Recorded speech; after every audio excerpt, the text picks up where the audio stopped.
11월에 FOMC가 종료되고 비트코인은 어제 한 번 더 최고점 자리를 넘기는 상승이 나와 주었습니다. 10월달에 마감된 월봉이 꽉 찬 양봉으로 마감되었기 때문에 11월과 12월까지도 계속적인 상승이 나올 거라는 분석이 나오기 시작했습니다. 제가 보는 11월은 횡보 그리고 알트코인입니다. 오늘 영상 지금 바로 시작합니다. 10월달에 월봉이 마감되고 11월 1일 기다리던 미국의 FOMC 금리 결정이 종료되었습니다. 11월의 금리 결정은 금리 동결로 종료되었습니다. 제가 매 FOMC가 정리되면 파월의 긴 발언들 중에서 증시에 영향을 줄 수 있는 발언들만 축약해서 유튜브로 공유를 드려왔었는데, 오늘 11월의 FOMC 리뷰는 이미 시장에서 예상한 금리 동결과 별다른 시장 변동성을 주는 발언이 없었기 때문에 9월달과 거의 똑같이 발표되었기 때문에 FOMC에 대해서 제가 한 줄 코멘트를 달자면 금리를 올리지도 내리지도 못하고 인플레이션이 그냥 알아서 내려오기만을 기다리는 게 아니었나, 결국 고금리를 유지한 상황에서 긴축 기조를 띈 발언들이 나와 주었습니다. 어제와 오늘의 상황에서 달라진 건 없다. 그렇기 때문에 오늘은 비트코인을 좀 더 중점적으로 길게 얘기를 좀 떠들어 보려고 합니다. 보통 비트코인이 이렇게 많이 올라오게 되면 사람들은 조정에 대해서 이야기를 합니다. 언제 떨어질지, 어디서 사야 될지를 고민하지만 정작 중요한 건 따로 있다고 생각합니다. 이미 비트코인을 들고 계신 분들은 투심이 크게 흔들리지 않겠지만 문제는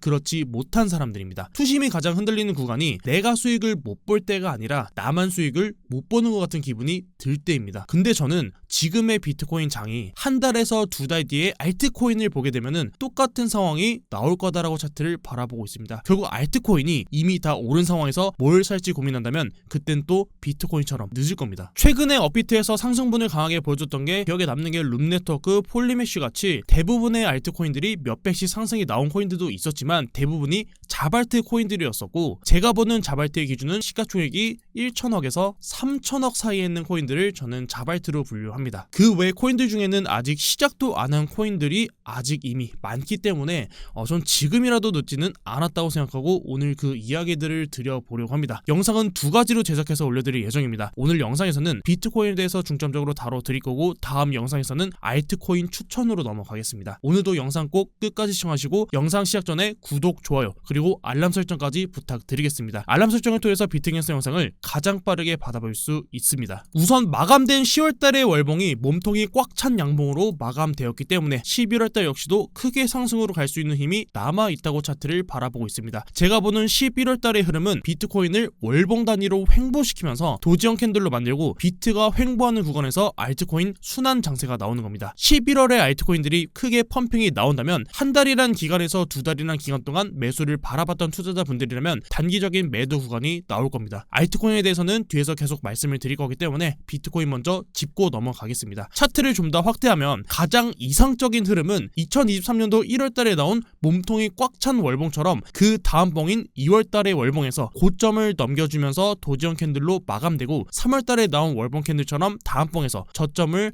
한번 보러 가면서 월봉상 아래꼬리를 길게 달아주는 캔들이 나와주는 겁니다. 빠르면은 11월, 늦어도 12월 달에 비트코인이 아래꼬리를 길게 달아주면서 월봉 기준에서 매수점을 만들어준다면, 결국 다시 말해 하락이 나온다면 신규 진입과 추가 매수에 대한 기회가 될 겁니다. 1월 달의 차트로 예시를 하나 들어드리면 1월 달에 꽉 찬 양봉 캔들이 나와주고, 그 다음 도지형 캔들, 그리고 3월 달의 월봉 캔들에서 1월 달에 나왔던 장대 양봉 캔들의 절반 자리에서 지지를 받고 반등이 나와 주었습니다. 10월 달의 캔들 역시도 몸통이 꽉 찬 양봉으로 마감되었기 때문에 11월에 고점을 넘긴 도지형 캔들로 마감이 된다면 그 다음 12월 달에서는 한 번 더 저점을 보러 가는 캔들이 나올 가능성이 높고, 그리고 11월 달에 이전처럼 도지형 캔들로 마감된다면 10월 달과 동일하게 11월 달은 알트코인 불장이 한 번 더 연출될 가능성이 정말 높습니다. 통상적으로 몸통이 꽉 찬 양봉이 나와주면은 다양한 매매법이 활용됩니다. 제가 이전부터 공식처럼 외워야 된다라고 말씀을 드렸었는데, 보통 장대 캔들이 나와주면은 시가에서 바로 올라가는 건 우리가 놓칠 수 있다. 하지만 장대 캔들의 절반 자리, 그리고 장대 캔들의 시가 자리는 우리가 절대로 놓쳐서는 안 된다. 장대 양봉의 절반 자리를 중요하게 보는 이유는 하나의 가설이 필요합니다. 하나의 양봉이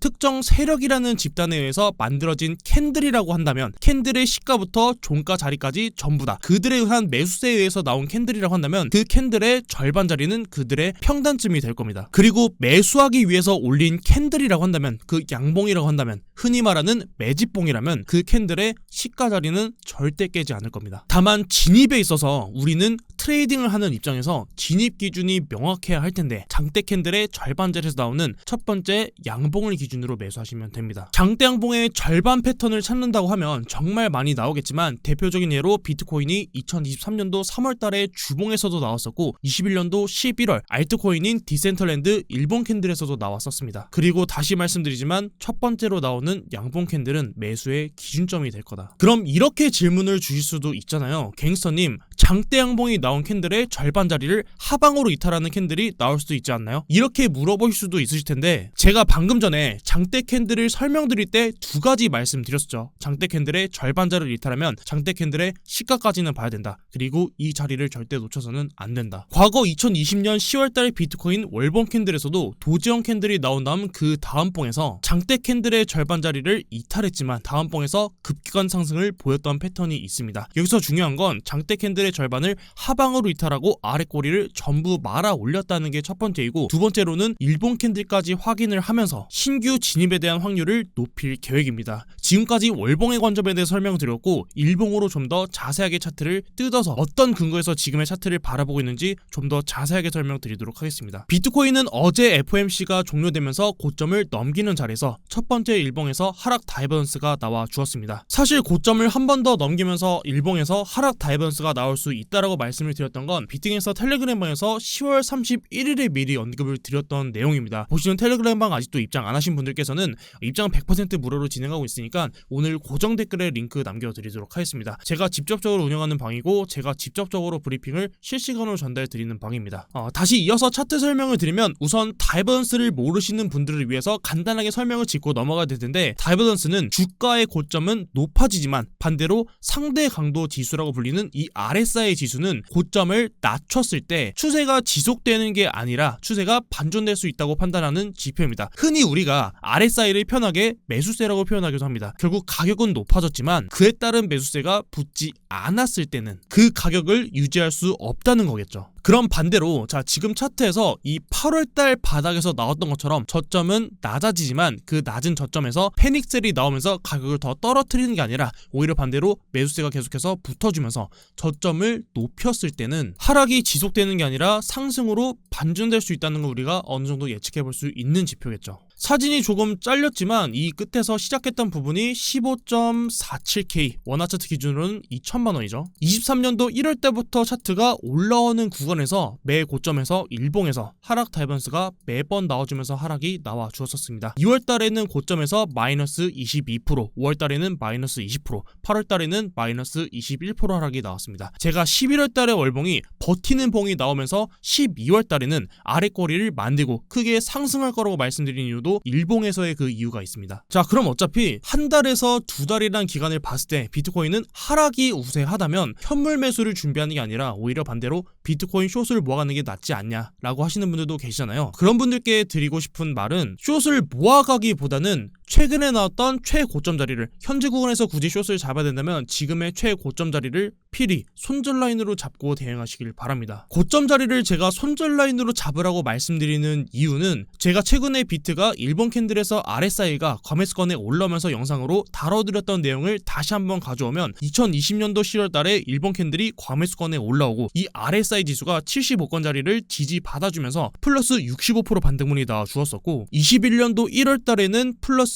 114%까지 반등이 나왔습니다. 당시에 제가 10월 24일에 영상에서 말씀드렸던 것도 이런 그림이 나오지 않고서는 숏 매수는 주의해야 된다라고 말씀을 드렸었죠. 다시 차트로 돌아오면 RSI 지수가 이렇게 빠지는 그림, 이렇게 빠지면서 저항받는 그림. 현재 차트 1월 달의 고점에서도 똑같은 움직임이 나왔었죠. 과매수권에 올라왔을 때 한 번 더 고점을 넘겨주는 지금의 이 움직임이 나왔을 때 RSI 지수는 확실하게 떨어졌지만 고점은 반대로 그 가격은 올라갔습니다. 추세로만 본다면 앞으로는 상승보다는 하락에 베팅하는 게 맞을 겁니다. 하지만 이미 추세를 좋게 올려놓았기 때문에 이런 차트에서 숏을 치는 것 자체가 역추세 매매를 한다는 것이기 때문에 혹시라도 지금 구간에서 숏을 보겠다라고 하시면은 리스크 관리를 잘 하시면서 매매하시는 걸 권장드립니다. 개인적인 견해로는 웬만하면 지금은 현물로 초점을 맞추는 게 좋을 거라고 생각합니다. 그럼 다시 월봉으로 돌아와서 하락이 나온다면 장대 양봉의 절반 자리를 깨는 하락이 나오는 봉이 나온다면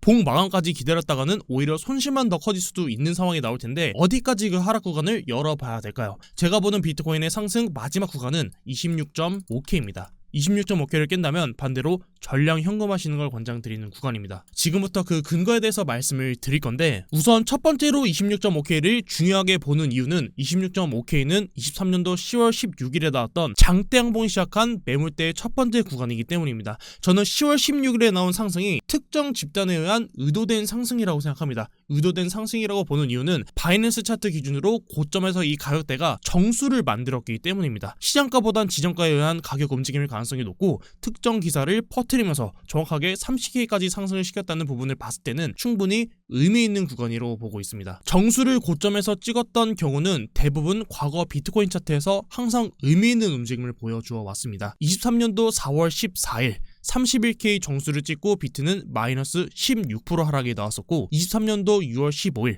바닥에서 24.8K 정수를 찍고 비트는 플러스 28% 반등분이 나와주었습니다. 21년도 최고점에서도 67K, 69K 그리고 아래꼬리를 길게 달아줬던 42K, 이번에 나온 30K랑 비트코인 ETF 찌라시가 의도된 세력들의 매수 힘이었다면, 지금 나온 이 숏 청산이 의도된 청산이었다면, 누구보다 손실보는 걸 싫어하는 세력들이 그들이 끌어올리기 시작했던 지금의 이 가격 밑으로 가격을 뺄까 생각해 봤을 때, 혹여나 내 평단 밑으로 내려왔을 때 여기서 전쟁이 터지거나 혹은 거래소가 파산하는 그런 낙제가 나온다면, 개인 패닉셀까지 터지면 손실은 더 커질 텐데 세력들이 그 리스크를 감당하지는 않을 거라고 생각합니다. 그렇기 때문에 지금의 이 26.5K 라인은 제가 30K보다 이 가격대를 중요시하게 보는 이유입니다. 상승이 맞다면 이 가격을 쉽게 깨기는 어려울 거다. 이게 저의 결론입니다. 그리고 26.5K를 보는 중요한 근거 중에 두 번째가, 제가 여기다 추세 매매라고 지금 작성을 해드렸는데, 추세 매매에 대해서는 현재 차트를 좀 더 크게 펴서 지금의 차트를 보면서 분석을 도와드리도록 하겠습니다. 15.47K부터 올라왔던 지금의 상승 구간을 4시 한번 캔들로 봤을 때, 제가 저번에도 추세 추정 매매라고 말씀을 드렸던 게, 우리가 지금처럼 올라오는 지금의 이 장대 캔들, 이렇게 급격하게 올라오는 상승분을 우리가 못 잡을 수는 있어도 그 상승분이 끝나고 매물대를 다 줘줬을 때는 그 다음부터는 우리가 매매로 가져갈 수 있는 매매 구간은 충분히 열릴 거다라는 말씀을 드렸습니다. 상승이 시작하기 직전에 매물대를 쌓았던 구간에서 상승이 나오고 다음 봉에서 눌림이 나온다면, 그 다음 눌림 매물대 자리는 상승이 시작했던 그 매물대 위에서 매물대를 쌓고 반등분이 나와줍니다. 그 다음 구간도 동일합니다. 매물대를 쌓고 올라왔던 구간에서 하락이 나와준다면 그 매물대 위에서 이 윗라인에서 매물대를 한 번 더 쌓아줍니다. 제가 영상 중간에 이미 상승 추세가 좋다면 지금 추세에서 역추세 매매를 한다는 건, 숏을 본다는 건 위험하다라고 말씀드렸던 이유의 근거입니다. 결국 지금 자리에서 숏을 보는 것보다는 눌린 자리에서 롱을 보는 게 손익비가 좋다라고 말씀을 드렸던 게, 결국 해당 자리에서는 하락분이 나와 주었지만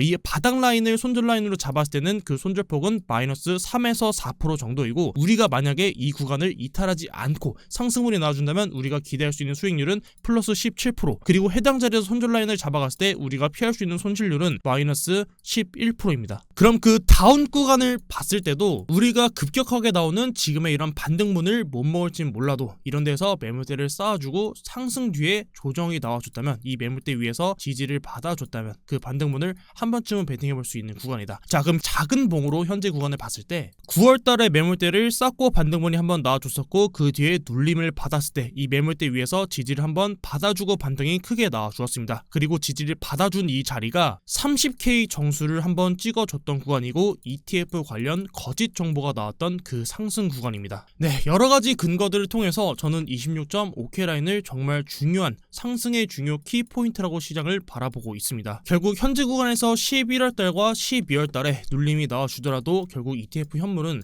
승일될 문제이기 때문에, 이 상승 호재를 기다린다면 결국 비트코인은 한 번 더 고점을 넘기는 상승이 나와주겠죠. 그러기 위해서는 현물 ETF는 필수적으로 지금 바로 승인이 되기보다는 좀 더 미뤄지는 게 우리가 시장을 바라볼 때는 좀 더 긍정적인 방향으로 갈 수 있을 거다라고 차트를 바라보고 있고, ETF랑 그 외 이슈들에 대해서는 지금 당장 분석보다는 계속해서 실시간으로 나오는 그런 정보들을 통해서 여러분들께 그 부분을 해석하고 여러분들께 브리핑으로 전달해 드리도록 하겠습니다. 다음 영상에서는 알트코인을 세 가지를 분류해서 분석을 도와드릴 겁니다. 첫 번째로는 이미 상승분을 크게 보이고 있는 알트코인들, 두 번째는 이미 상승을 하고 있는 코인과 관련된 코인들, 마지막으로는 이미 상승이 크게 나오고 그 상승분을 끝마친 코인들. 오늘 영상은 여기까지고, 오늘도 영상 시청해주셔서 감사드립니다. 지금까지 비트갱스터였습니다.